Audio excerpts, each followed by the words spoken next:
Image. This is Andre BallesterosTato. View more. Credit UAB Birmingham, Alabama. The key weapon against viruses and bacteria that invade the body is production of antibodies, which act like guided missiles to attack and neutralize pathogens. But as the body throws its effort into making ever better antibodies during an infection, the random mutations that create those ever stronger antibodies may also produce antibody-producing B cells that attack one's own body, mistakenly triggering autoimmune diseases like rheumatoid arthritis, systemic lupus erythematosus, or multiple sclerosis. Andre BallesterosTato, Ph.D., Assistant Professor, University of Alabama at Birmingham Department of Medicine, likens those mistaken autoimmune attacks to the collateral damage that can happen in a wartime battle. In research published in Nature Immunology, BallesterosTato and colleagues used mice to study regulatory mechanisms in the immune system that prevent autoimmune disease. Using an influenza infection model in mice, they have found that a particular population of immune cells developed during the later stages of the immune response to the influenza infection. These cells, called T follicular regulatory cells, or TFR cells, subsequently prevented the generation of self-reactive antibody responses. At the same time, they did not affect the influenza-specific immune reaction.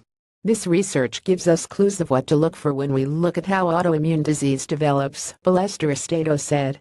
Study details TFR cells are poorly understood compared with the more common T regulatory, or TREG, cells, which act to shut down or suppress immunity at the end of an immune reaction.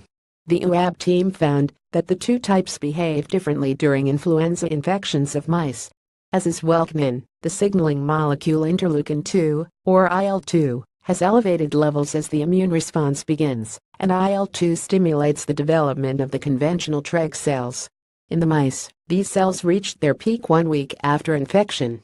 In contrast, the UAB researchers found that IL-2 signaling inhibited, rather than promoted, the development of TFR cells during the peak of the immune response in mice.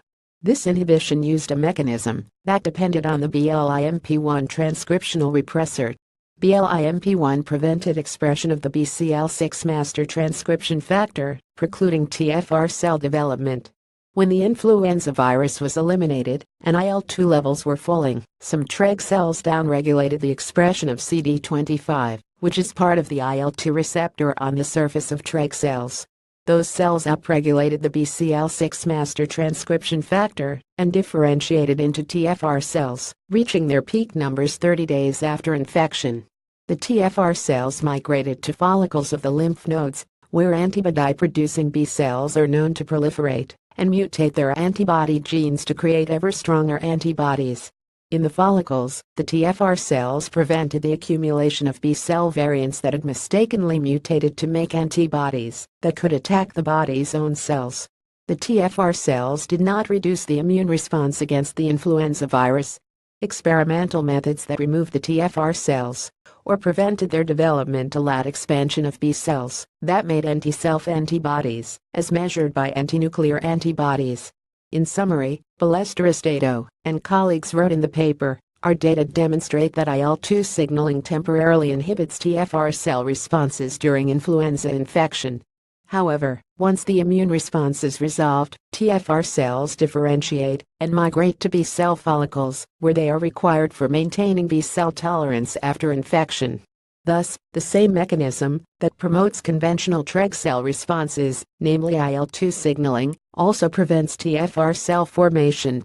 Besides, BallesterosTato, co-authors of the Nature Immunology paper, Dynamic Regulation of T Follicular Regulatory Cell Responses by Interleukin-2 During Influenza Infection, are David Botta, Amy S. Weinman, Alan J. Zajac, Francis E. London, Beatrice Leon, UAB Department of Microbiology Michael J. Fuller, Holly Batchus, Johnny Bradley and Troy D. Randall, UAB Department of Medicine, Division of Clinical Immunology and Rheumatology, and Tatiana T. Marquez Lego, UAB Informatics Institute and Department of Genetics.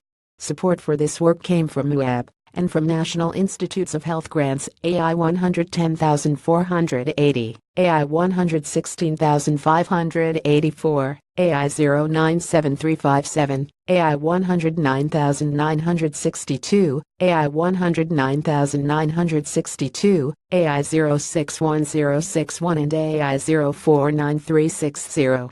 An XRAD 320 unit was purchased through an NIH Research Facility Improvement Grant G20RR072A0701, and support for the UAB flow cytometry core was provided by NIH grants AR048311 and AI027767. At UAB, Lund holds the Charles H. Macaulay Chair of Microbiology and Randall holds the J. Claude Bennett Endowed Professorship in Rheumatology and Immunology. Disclaimer: Oz and Uric Alert are not responsible for the accuracy of news releases posted to Uric Alert by contributing institutions, or for the use of any information through the Uric Alert system.